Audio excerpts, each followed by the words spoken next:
tai da ni wedi adeiladu neu yn adeiladu sydd yn effeithlon o safbwynt egni, maen nhw yn helpu lleihau carbon yn nifer y gweithiau. Yn enghraifft, mi fallwn ni lleihau'r carbon sydd yn mynd i fewn i'r cyfnod adeiladu.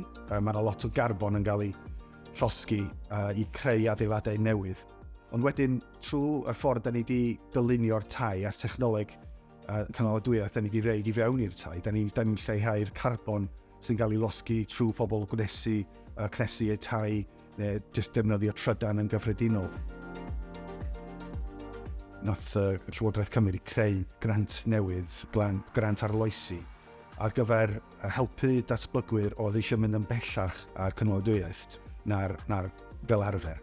Ac felly, yn yr achos yma, da ni wedi cael grant sylweddol.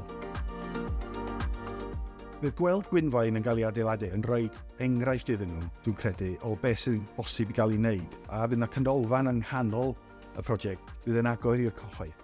A da ni'n gweithio defnyddio'r canolfan ar gyfer addysgu pobl o'r gwahanol fath o technolegau sydd yn y tai yma.